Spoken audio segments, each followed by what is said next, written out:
GoPro, check 1 2. Check 1 2. 1 2 1 2. Okay, we've got time reading on the SD card. Oh yeah. All right, boom. We're good. Okay, we are good to go. Where are my headphones at? Hold on. Okay, let me record. Go ahead and clap in your microphone. There we go. I'll line that up later. Later, Gator.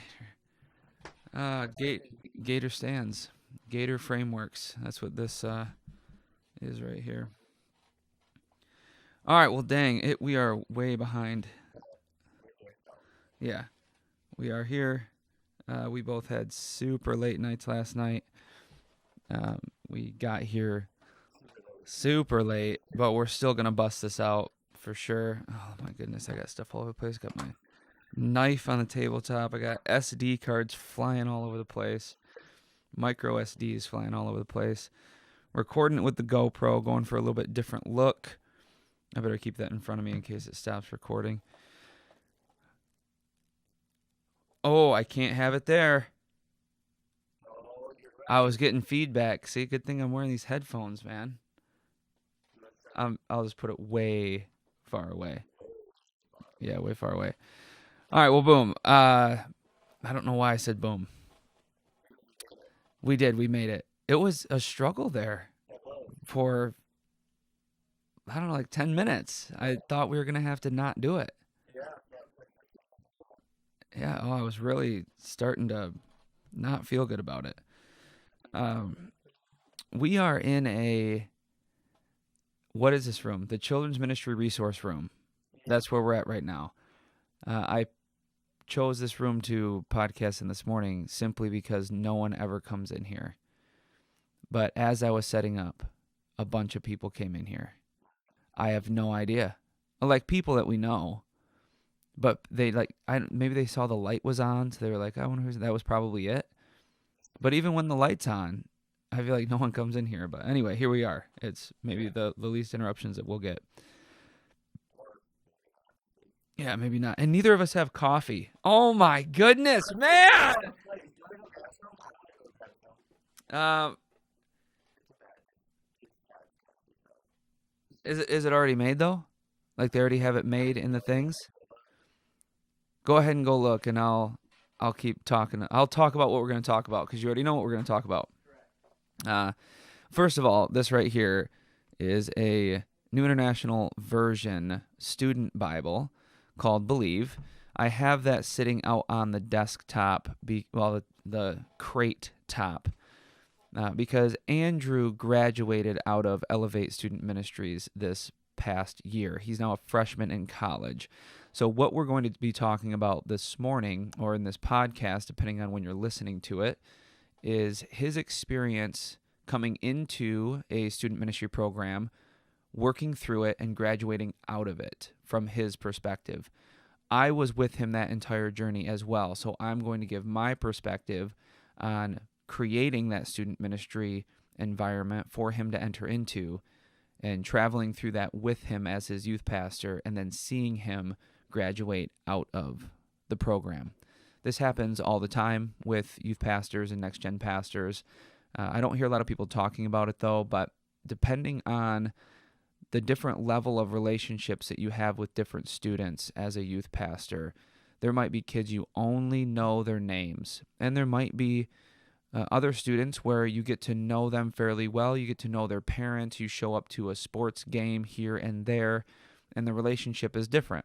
That is how Andrew and I came into a relationship as friends now, but when he was in the program, very much youth pastor to student. But I got to know his dad really well, got to know his mom really well. He's got two brothers, got to know them really well. So it's just a different relationship that we have. So now that he's a freshman in college, he's no longer in the student ministries program. Obviously, he is my co-host on this podcast and also a friend. So it should be a really good discussion. He's got some pretty awesome insights on what it is like for a reasonably minded student to go through a student ministries program. Now, I want to elaborate a little bit on the reasonably minded. There are some students that grew up in the church. They've been to the church from the time they were an infant all the way through adulthood. And sometimes they are all out for not only Jesus and God and the Holy Spirit and the Scripture, Bible. They can be all out in those areas, but they're also all out for church programming. There's also students that didn't grow up in the church, or maybe their church experience was negative for some reason, and they're all for Jesus, all for God, all for the Holy Spirit, all for Scripture, all for Bible. They're all out for those things. They love those things, but they don't like church programming. So Andrew was a student in the program that was kind of in the middle. There were some times where he loved it and it was the most amazing thing he'd ever experienced. There was other times where he was rather playing soccer on a high-level soccer team, traveling around, or doing motocross, or hanging out with his friends, or even his junior and senior year working. He had a job, a summer job, that extends beyond just the summer months. So he would start it in early spring and end it in late fall. And that interrupted a lot of his time that he could have been spending in church programming within the student ministries department. So he's very reasonably minded, very balanced minded in that way.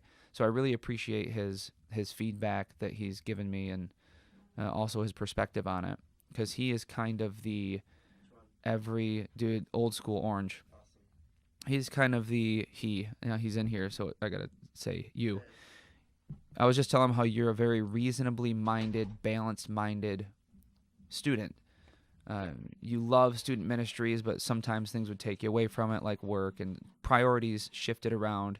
You're just a very reasonable, balanced-minded person in general, but when you were in the student ministries department, you were a very well-rounded, balanced, reasonably minded student. You weren't all out, everything Jesus camp type of thing for church programming, but you could get to that point if it was awesome. And not every Wednesday's awesome, so... you were just very well regulated with your interest. So I was telling him how I really appreciate your feedback, and how you're kind of the every student in West Michigan. So we can jump right into it, man. Thank you for getting the coffee. And everyone's ears are definitely sick of hearing my voice at this point. So tell us what it was like seeing me come in here seemingly out of nowhere. I didn't have any relationships here. I was a brand new person on the scene, developing. Oh my goodness, nice sweatshirt, bro. Yeah, yep, definitely. Yeah, there we go. Yep, that's a good trade off. She wears one at her school. You wear one at her whatever. You guys know what I mean. Anyway, there we go. She's a rocket at Spring Arbor, man. I have no problem plugging people. Spring Arbor University. That's where I went. That's where your girlfriend's going. It's a good place. There's a lot of good places though. Okay, I'm not all out fanboy for Spring Arbor. They're just a good place. Yeah, they are. They're a good place. And they're getting satellite campuses. Yeah, that's not where it's at, man. A good, solid Christian education is what we believe in. Alrighty. So yeah, what was it like seeing me come in as a nobody from nowhere, as far as you could have been concerned, building up a student ministries program, you entering into it, working through it, and graduating from it? Go ahead.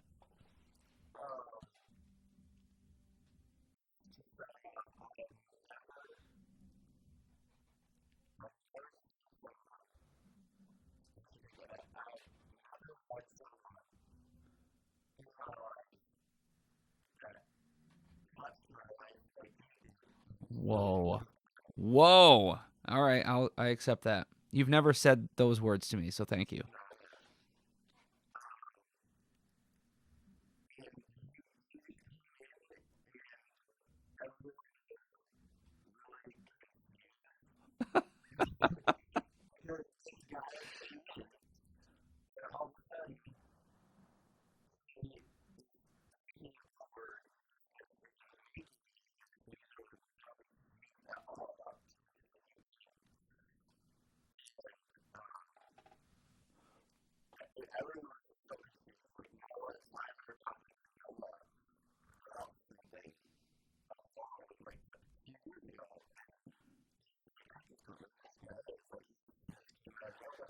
Right.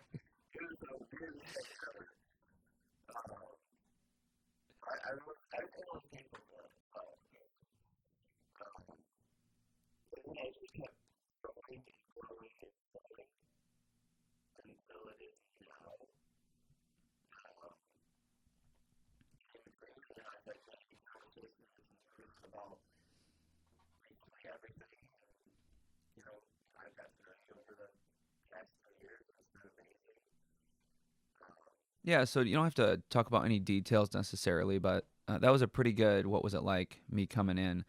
The in between time from entering into the program that I mean wasn't even created until after I got here, and then graduating out. That in between time of going through grade levels in school, but also grade levels within the program because we don't separate grade levels. Middle schoolers and high schoolers are all together in a big clump.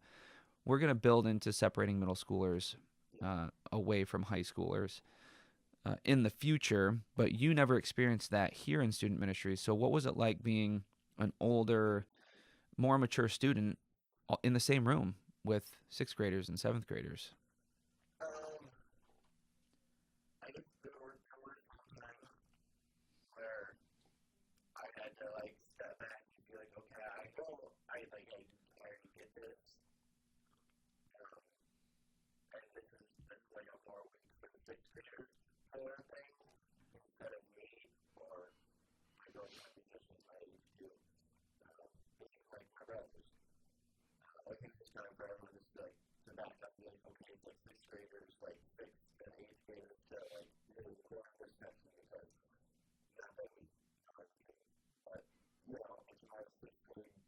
Hmm. Yeah, and I purposely did that. I still do. I yeah,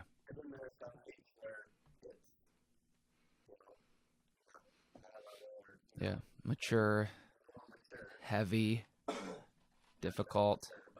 All right, yeah.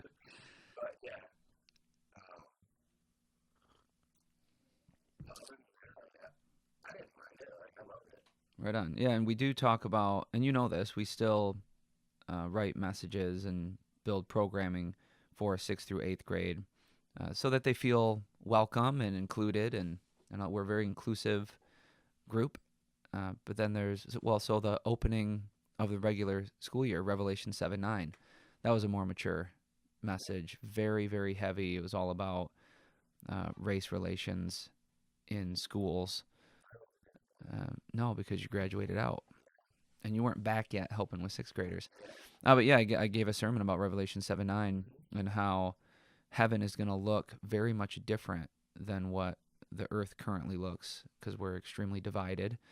And I spoke very much at a junior, senior level, even though there was sixth, seventh, and eighth graders that were there. Uh, Part of why I'm able to do that is because of small group leaders. We're supposed to call them real life group leaders, real life groups, yeah, because we do real life. The real life group, yeah, they are very, very solid in their belief systems and in their the rigor that is around their faith. So they can handle a very broad range of questions from sixth graders all the way up to 12th graders.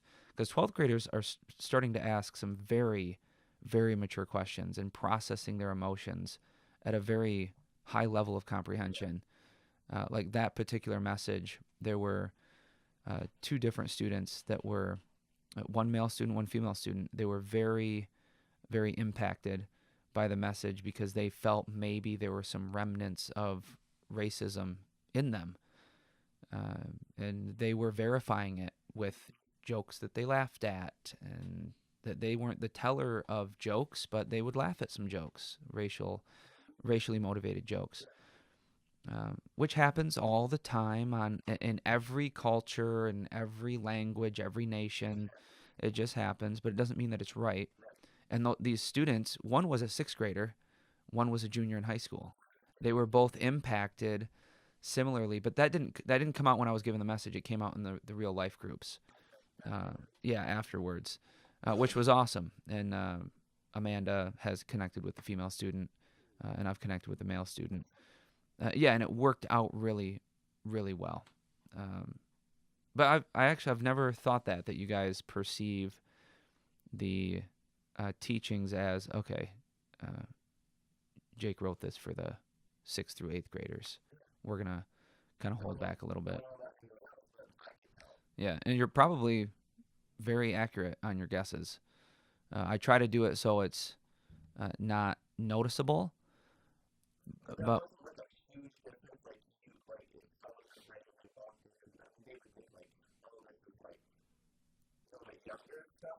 yeah.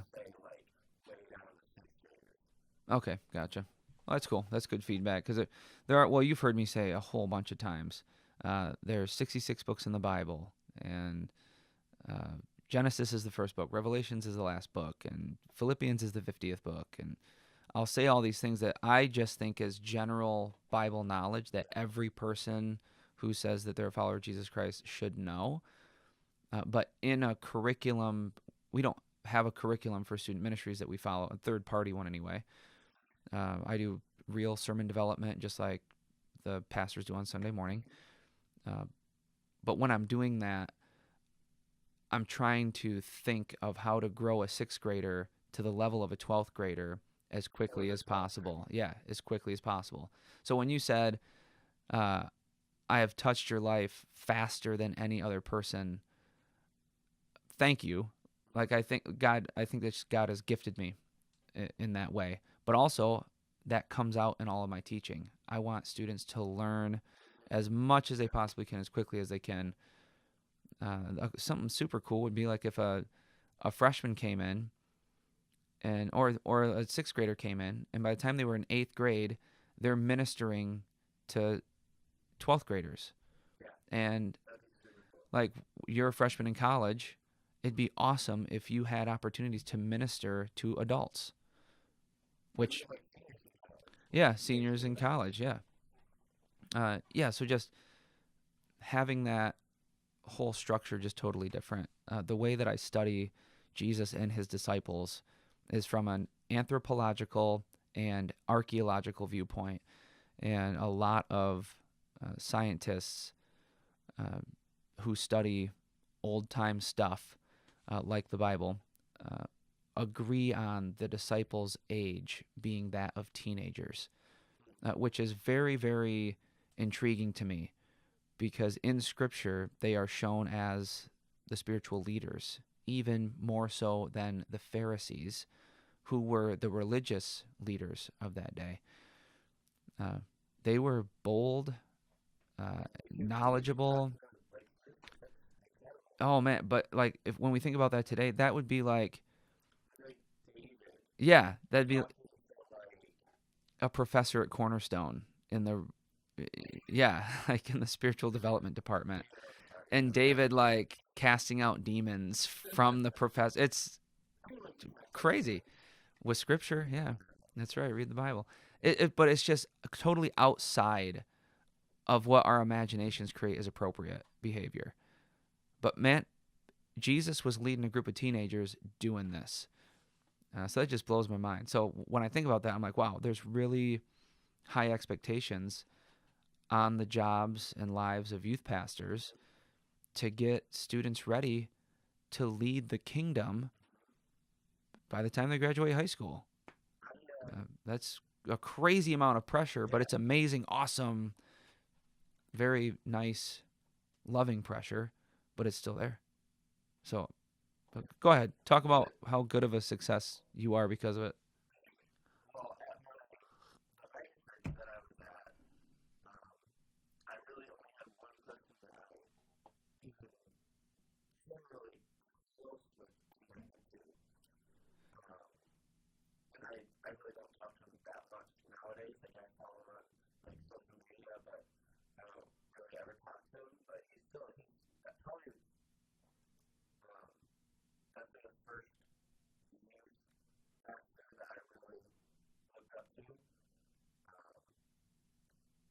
I'll have to connect with him and tell him how great you turned out.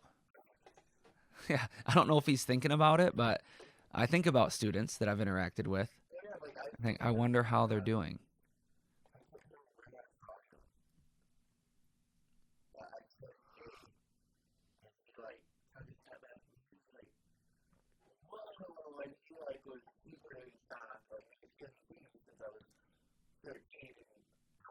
Yeah.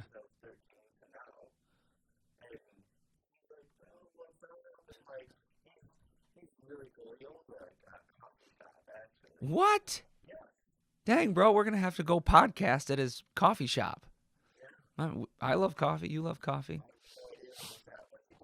All right. Well, I'll even buy the coffee. He doesn't even have to give us coffee. I'll buy the coffee. Yeah, you can tell him that. Hey,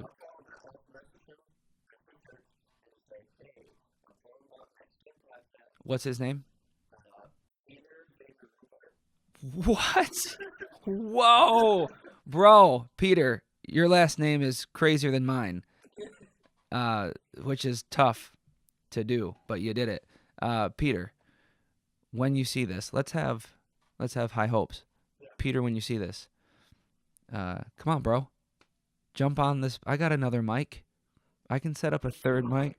Yeah, I actually just got another one in the mail. Another SM58. So I'll set up another SM58. We'll have a conversation about this young man at your coffee shop. Yeah, come on, bro. Oh my goodness. Few people will think that is funny. I think most everyone else will think it's gross. What I just did, that Slurpee thing. Uh, awesome, man. Yeah, I gotta, I gotta meet Peter. Yeah, I gotta meet Peter for sure. Uh,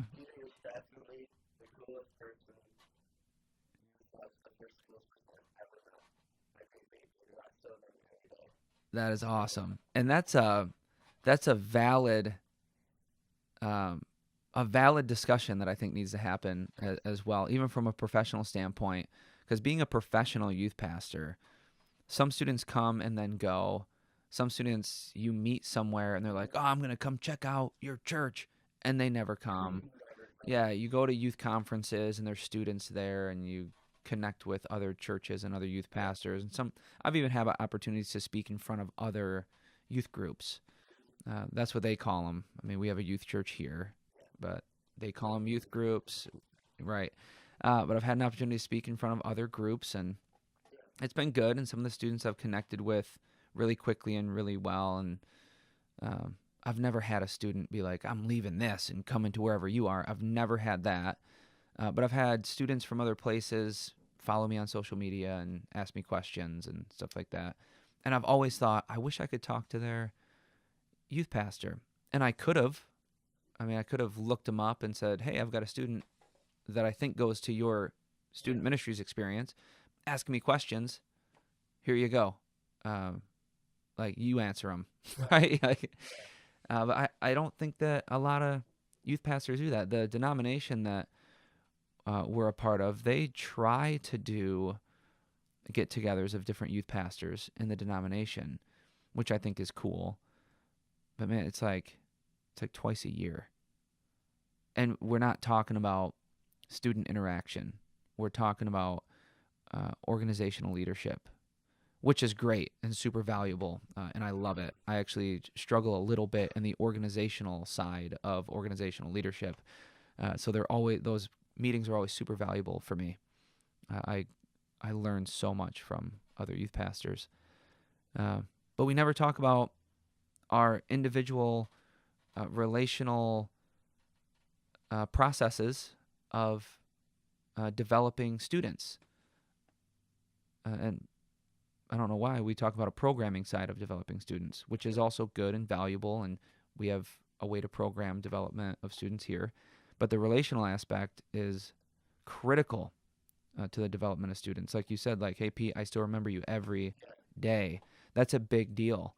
Like, he influenced you to the point where you think of him every single day.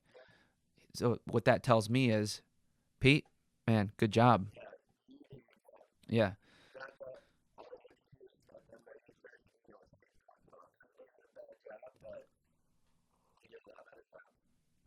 there we go.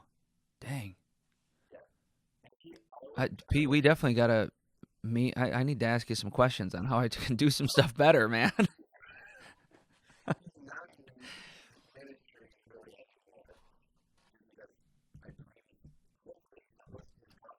Okay.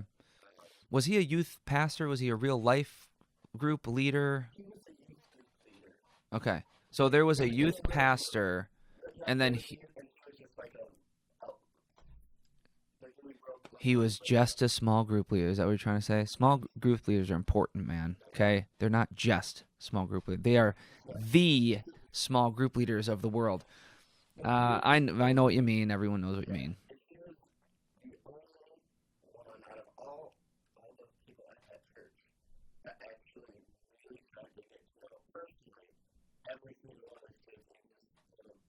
Awesome.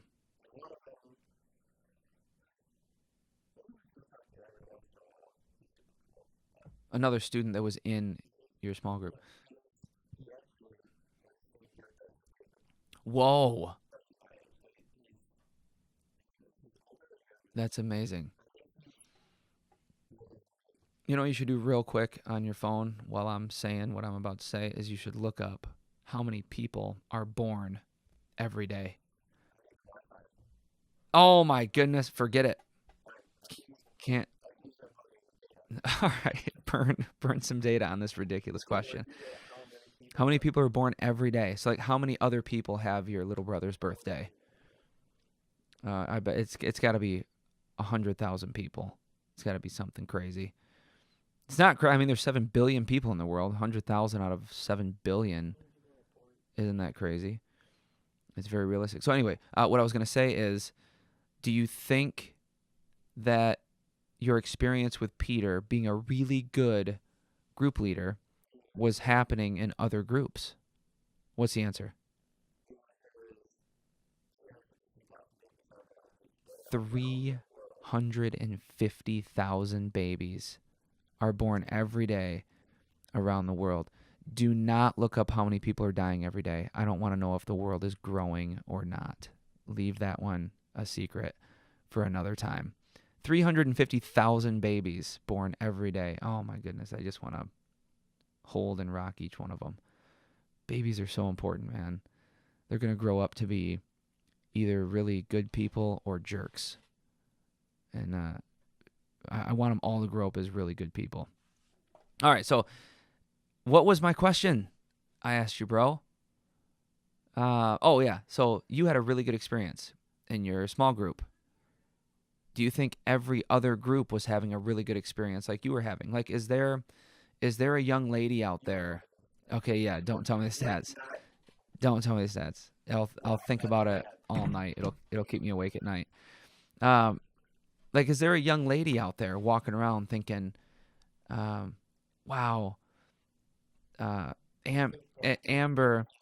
No, there's one lady that says that, and I'm married to her. You know what? She actually never calls me cute.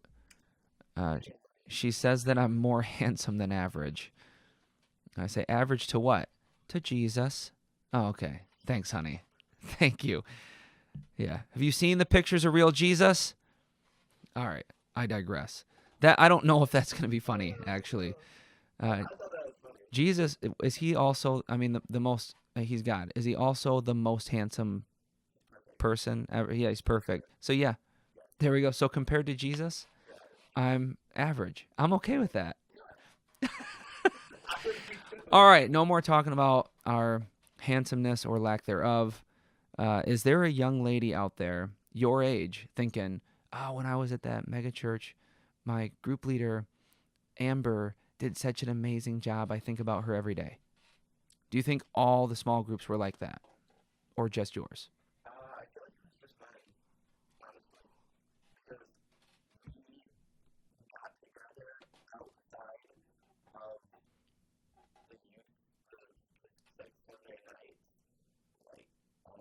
Other groups didn't do that?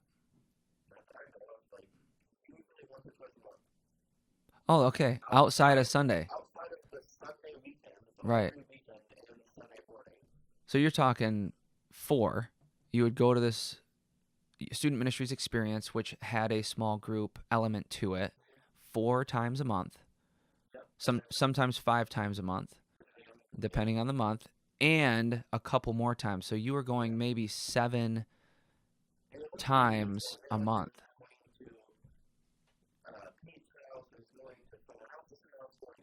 Wow. That is organizationally very well developed. From what I'm used to. I mean, everyone's probably doing that. I'm probably the only one not doing that. So to me, it sounds amazing.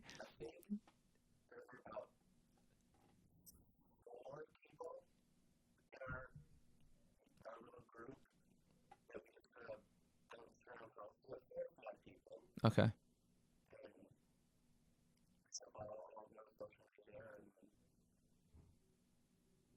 That's awesome. This has now turned into Jake needs to meet Pete. That's what this has turned into. Yeah. The next thing we need to talk about, though, yeah, next episode. We've got a week to accomplish that. Less than that because we're busy on Sundays. Well, probably in the same spot where you went before. Do you remember when you were 13? You remember going to his house with the group and remember the address and all that?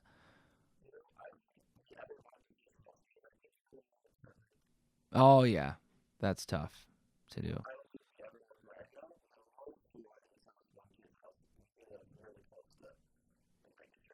All right. Don't say the name of the church, but when we're done, because I don't remember what church, but don't say the name of the church on here. But tell me afterwards. Is that what whispers, or is that what secrets sound like? Oh, we're getting some feedback in the mics. Yeah. Uh, yeah. It could just be as easy as calling that church, and like the youth department might still be intact today, same as it was then, and I can just ask whoever the youth pastor or the lead admin is, hey, there was a Peter McLaughlin. Do you have his email address or phone number? Okay, cool, perfect. Well, now we're good to go. We're golden. We're golden, pony boy. All right, real quick. Do you know where? Yes, that will work too. Do you know where that phrase comes from? You're golden, pony boy. No, it's from The Outsiders. I was in a Broadway style play of The Outsiders, not on Broadway, but it was a Broadway style play of The Outsiders. Okay, last thing we're going to talk about is what was it like from when you started to think about it? Maybe not the whole senior year or anything like that, but when you started to think, I can't come back as a student at the end of this school year. I graduate out, and then I will go to college. Oh my goodness. Okay, so you were just going through the thing all hunky dory, like this is still awesome, whatever. You graduate out a week later, you're like, it's Wednesday, and I'm not going to Elevate. Oh, thank you, Mom.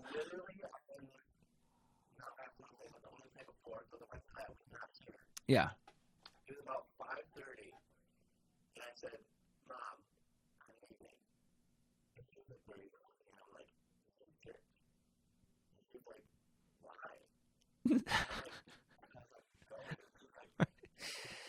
Yeah, you graduated.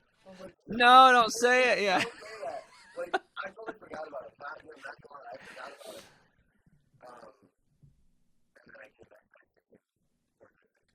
Yeah, which is a huge help, a very, very huge help. I'm not sure if Mike or Nate is going to be the middle school director. One of those two is going to choose. I'm hoping that it's Nate. This is not a secret either. Like I've talked to Nate about this. I said I hope that the Lord draws you near to the middle school age group. He's is super, super good, personality wise for that age group. Uh, so if he takes that, you will be like his, I don't know, yeah, his sidekick, to where, yeah, exactly. Yeah, there you go. But yeah, your specific focus will be inclusion of the sixth graders into the program because they are like little baby deer being born on the side of a highway. Like they don't know what to do. They don't move very much. Their eyes dart all over the place, looking at all the activity of the older students. And we just can't have that. We need someone older and wiser, but not an old man, So you fit the bill. You will seem old to them. They will see you as, oh my goodness, he's a grown up. He's in college. Yeah. But then they also they see me as like their parents' age. Well, like a sixth grader is just a little bit older than my oldest child. So it's yeah. So like they see me, and I had kids kind of young, not weirdly or inappropriately young. It was. I did not. But you know, if so, I know somebody that had a kid when they were 16, and no, 16 and 17. It was either 16 and 17 or 17 and 18 when she was still in high school. She's a friend of my wife's, and she is an incredible mother. Like yeah, like she stayed connected with people. She didn't let shame and embarrassment and stuff totally ruin her life. Uh, Her parents were willing to help. Of course, there was an adjustment. Man, this is a whole different we could have her on as a podcast and talk about motherhood. Yeah, we could. That might be the goal. I love how you said golly. That's my word. Golly gee willikers. But yeah, there's a ton of moms that are super. I actually wish I wish I would have been ready. Lord, I wish you would have made me ready to have kids at 18 years old. Dude, I would have. Oh, kids are awesome. I love being married. I love being a dad. So I said something to my mom that I can't say publicly because it's pre-salvation language. But I was doing something. Yeah, I'll tell you afterwards. I was doing something. I can kind of explain it. I was helping my mom with something when I was 17 years old, and out of nowhere, she goes, "Jake, you're gonna be a really good dad someday." And I said, "A word, right? I am." Yeah, the word. Yeah, and as I was 17. I was an absolute wild kid, full of arrogance, full of pride. There's still some remnants of that, by the way, but it was to the extreme level. No one could tell me anything. I was king of the world. So I would say anything to anybody, completely unfiltered and unwise, to the point of like embarrassing myself. So I have some stories that are horrible, just horrifying. But yeah, my mom said, "You're gonna be a really good dad someday," and I said, "Right, I am." And she was like, "Don't say that." I was like, "Well, that's true." So like I was like maybe not ready, but I was excited about it at 17, and I wasn't excited to necessarily to be in a steady relationship because I had been in a couple of high school relationships at that point. So like I knew what it was like to lust after somebody and to be infatuated with somebody, and maybe the beginnings of what it's like to love somebody. I was a little bit familiar with that, but that's not what excited me. I was super excited about having like permanent friends, permanent like little cool people to hang out with. Yeah, like that. Just I could force them to hang out with me. Mm. Yeah, there we go. So I do have a son. He's not going to be like me, but I would say, thankfully, he will be the sum of all the parts that I expose him to from an early age. So like like Ron Messelink. Yeah, So if you don't, I don't know, does he? I don't know what he drives. I don't pay attention to what people drive. Okay, gotcha. He is an extremely good teacher. He's very wise. His knowledge of the Bible is incredible. He's able to speak from Scripture from multiple different perspectives, and I really, really enjoy that about him. And it also challenges me a lot because I'm always learning new things from him, which is great. I think all older, wiser people should be doing that for the next younger generation. So I am the younger generation to Ron. You're the younger generation to me. I think that we should be carrying those lessons all the way through. So I super appreciate Ron's relationship. I have a plan to expose. That's a weird word, but expose my kids to Ron's teaching. His teaching is quite academic, so sometimes it's difficult to follow or understand. You have to have an adult level comprehension level to follow him. So like my kids wouldn't be ready for it right now. But Ron, he's not 85, 90, 100 years old. He's got a lot of years left. So, he looks like, yeah, but he can't be because he's got like 20. No, his kids are my age. His kids are my age. If he were to dye his hair brown, he's a silver fox right now. If he were to dye his hair brown, he would look in his 40s. I'm going to start calling him Michael. Is it Michael the Angel? I'll be like, hey, Michael, why are you calling me that? Because you're an angel, Ron. You have to be. You don't age. Yeah. But anyway, back to the point. And he's not the only person in the world like that. And he's not the only person that I know that's like that. But just having a plan to...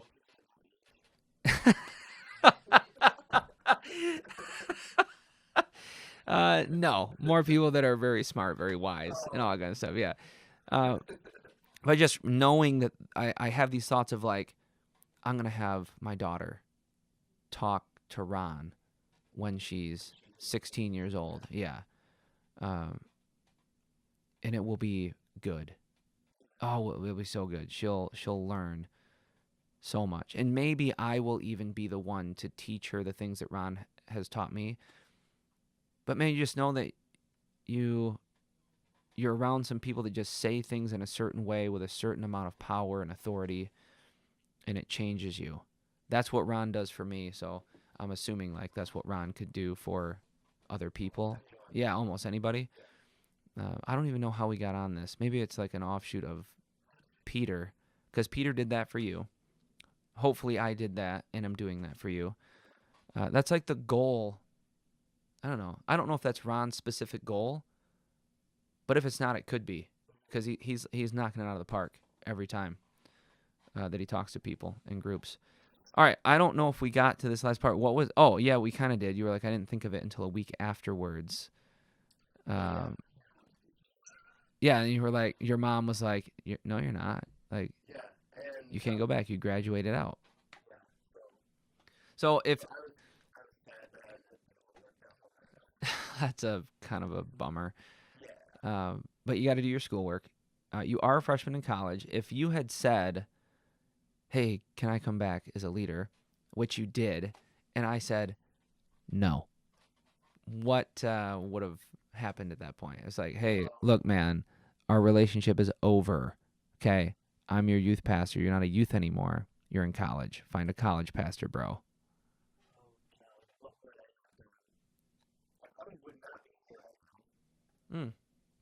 Like doing this podcast with me. Okay. Yeah, no way. Right. Forget it, yeah. Yeah. Yeah. Yeah. NGRN will not be a thing. It is going to be a thing because you're a part of it, but NGRN, that's the first time that I've said that seemingly publicly, which this is going to be public, but Next Gen right now, NGRN. More information on that coming soon. So you would just have straight up been like, forget it, because the relationship would have been destroyed. The assumption is Jake's going to be my friend forever. Right. And then all of a sudden I go into like professional youth pastor mode, and I'm like, you're not a youth anymore. Find a college pastor. Who's your campus pastor? I go to GRCC. They don't have a campus pastor. Well, they should get one. Yeah. I am the chaplain for a business here in Grand Rapids. That's kind of cool. Well, Tribes likes to say here in Grand Rapids or North Grand Rapids. I hear tribes people say that a lot. It's definitely South Rockford. No, absolutely. It's like whenever I talk about my hometown being Charlotte, Michigan, uh, enough people don't know about it that I have to say it's near Lansing, and they go, "Oh, okay." Oh yeah, probably at the fairgrounds. Yeah, fairgrounds. I don't know if they do anymore, but they used to have really high level motocross there. Uh, that was you, literally you. Yeah. Well, not right. I would have been gone from Charlotte when you were racing in Charlotte. I would have already moved away. I would have been here in Grand Rapids, very close to where I currently live, working at the Endurance Fitness on the corner of. I'm not gonna say the corner of. If I don't believe that this is something that God has for me, but if the world one day deems me as famous, I don't want people even coming close to where I live. Yeah, it's too wild. I'm not one that would enjoy celebrity. I like being super normal. Well, yeah, that was a lie. Forgive me, Father. Forgive me for my lie. I enjoy being.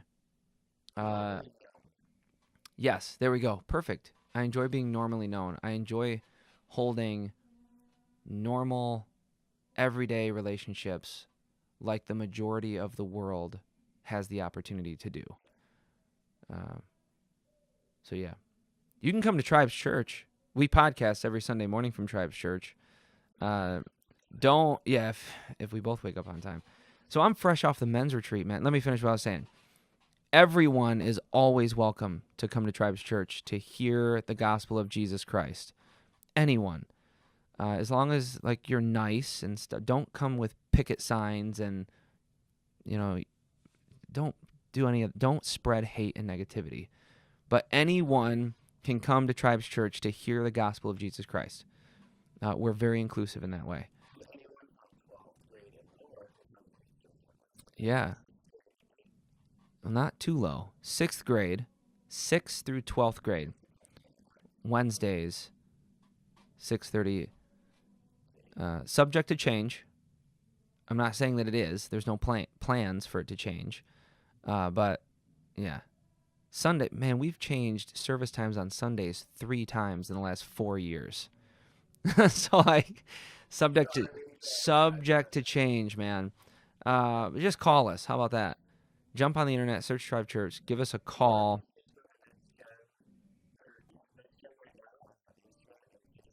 Oh, that's a thing, yeah.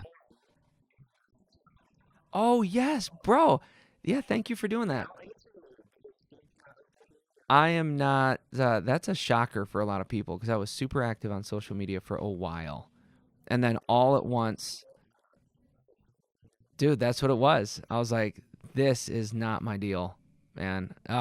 In all one swoop, in like a 5-minute period, sitting on my couch at home, I just went through and deleted, deactivated, and I don't even know if this is a phase. I don't miss it at all. No, no, not at all. Oh man, yeah, right.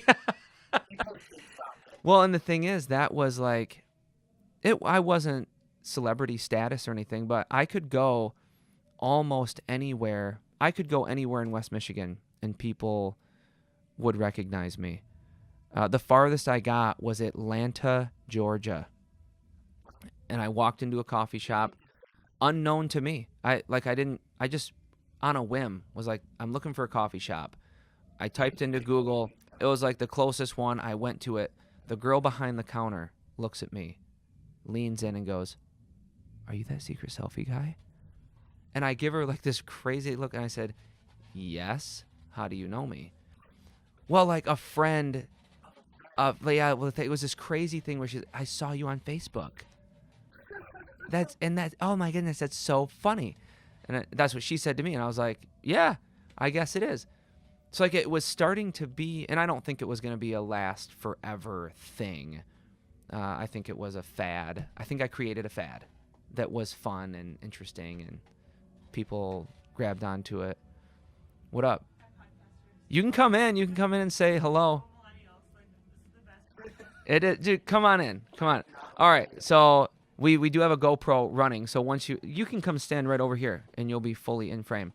Our very good friend Cindy just walked into the room, and yeah, and you're awesome.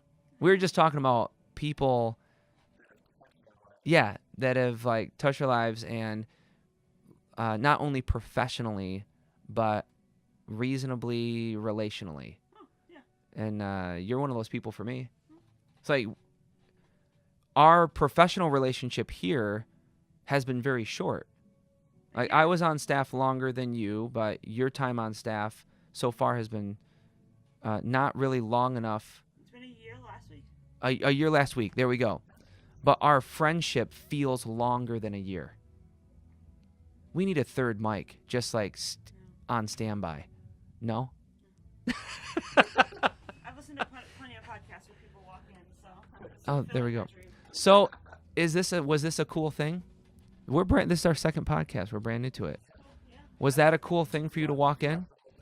I was confused as to who, whatever it was, ForkerBurger was on Facebook. Yeah. So you would like invited. I thought it was like a TV show, like Bob's Burgers Child. Maybe it will be. ForkerBurger. Yeah. Watch it. You would watch it? I would. All right. Only for you guys, though. Oh my goodness. See, we're friends. Thank you a whole bunch. I'll see you in a little bit. But yeah, so like that's the thing. Like Cindy and I have only known each other for 1 year, but our friendship feels like it's been longer than 1 year. Like she's super good for. She's actually, Cindy communicates way more often with my wife than she does with me. Like they'll be talking on text messages like all day, and I'll get home and she'll be like, "Did you know that Cindy is doing this, that, and the other thing?" Yeah, and I'm like, "What?" And she's like, "Yeah, we've been texting all day." And I'm like, "Dang, Cindy, like throw us in a group chat or something, or a group text, group chat." Dang, like that was too old school for me to say. A group text. I'll follow along. I'll read them. I might not respond, but I'll read them. So anyway, I created a fad, the secret selfie thing. It got, as far as I know, me personally experiencing someone recognizing me was as far as Atlanta, Georgia, which was fine. But the fad ran out for me, I think, before it ran out for anyone else. Because like new people, like it had been something that I was doing for a long time, but then people started to find out about, so it was brand new to them. So their excitement was like, "Oh my goodness, this is amazing." So Pokemon Go actually reminds me of that a little bit. So like people got so Pokemon's been around forever. Yeah, like dude, Pokemon's been around since I was in elementary school, man. It's been around for decades. Pokemon Go launches. It was fad status. It was by all measurable accounts just a fad. A huge one globally, but then it fizzled out and only like a couple people in relation to the huge numbers that it launched with. Now a very small percentage of that original group do it. Same thing with secret selfies. Oh, right on. The link I shared? Oh, okay. Good, because I was like, how am I sharing a link? I'm not even on social media. 54 minutes. 6 minutes to wrap this up. I'm going to finish talking about the secret selfie thing because it's I've already said too much about it. But I say all of it to say something else. So the secret selfie thing was social media based. It was perfect for social media. But the fun and excitement ran out for me pretty quickly. I enjoyed seeing other people latch on to the idea and run with it themselves and have a lot of fun with it. And like the most important people in the circles that I'm in, that became fun for me. But it was like Wayne Schmidt, for instance, he is the global leader for the Wesleyan denomination. So like he's like the president of Wesleyan churches of the world. He's like from a hierarchy standpoint, he's the biggest deal that you can be in the Wesleyan church. I've known him since before he was that, so he and I have we have a professional relationship, but we also have a personal relationship. So a lot of times I would be at the same places that he was at, not just professional functions, but just like where he hangs out. Sometimes I would be there, and I would get secret selfies of him. Now to me, it's just like, oh, Wayne, buddy, bro, whatever. Yeah, but people would be like, I can't believe you got a secret selfie with Wayne Schmidt. And I'd be like, okay, for one, I don't see him like you see him. He's like, yeah, he's my friend. He's not an idol to me. Yeah, like you always see him as a friend, and it's not a big deal. I do think it's a big deal, the position that he serves in, but him as a person, like he's Pastor Wayne. Like yeah, and he's awesome and amazing, but he's not celebrity status from my eyes. But people would blow up my social media when I would post a secret selfie with him. Especially like he rolls around with some other really important people, and they would also be in the secret selfies, and sometimes they would like throw a thumbs up at the last second, and I'm getting the back of Wayne's head with some other really high-ranking church person giving a goofy thumbs up, and it ends up on Jake's Facebook page. Someone shares it, and someone else shares it, and that's how it gets to Atlanta, Georgia. If I would have kept going with it, I don't know if it would have gotten any cooler or farther reaching or whatever. But okay, I say all that to say this podcast, NGRN, ForkerBurger stuff, there's going to be a middle school podcast, high school podcast, college podcast. This is all like 1, 3, 5 years type of stuff down the road. But that's why I don't miss social media, because this right here is meant for social media, but I would do it anyway, even if it wasn't going on social media, just to sit down and have a conversation with somebody and to learn things. I would do this anyway. Yeah, absolutely. Even if it's just reference material, I'd be fine with that. And I think the heart of it, that's why I think it is great, because the heart of it is I just get to sit and talk to you. Or like if anyone else who's on the podcast, I just get to sit and talk with them. And surely I'm going to learn something, no matter who sits down and talks. Something I say all the time, there's no such thing as a junior Holy Spirit. So you can say something that ministers to me.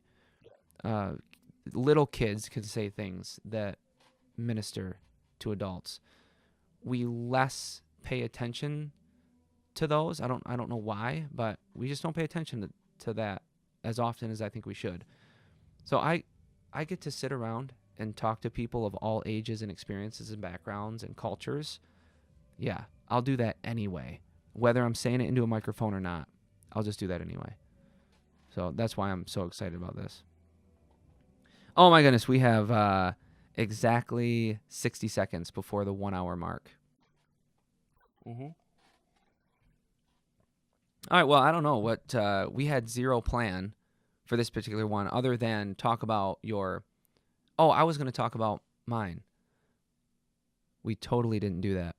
So it was an amazing, awesome, crazy adventure building the student ministries department here at Tribes Church. It's been fun sustaining it. My experience does not end when your does, but I'm proud of you like a parent would be proud of you.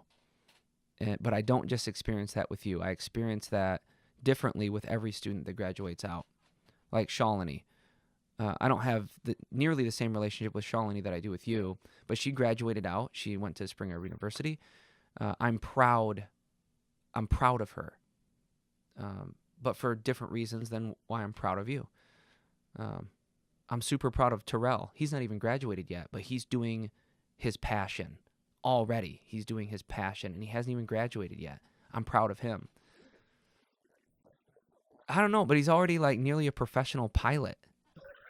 He's flying like millions of dollars of airplanes and stuff. All right, oh boom, we crossed over the 1 hour mark. We got to cut it out. So I am Jake. How are we doing this? I'm Jake. We didn't introduce ourselves, so we gotta. Right, we've done 2 of these, so you know who we are. I don't know. What are we saying? I'm Jake, and this is the ForkerBurger Podcast. Next Gen Right Now presents. That's the intro. That's right. I remember now. I remember what we were going to do. NGRN presents the ForkerBurger Podcast with your host, Jake. Thanks for joining us. But the outro has to be,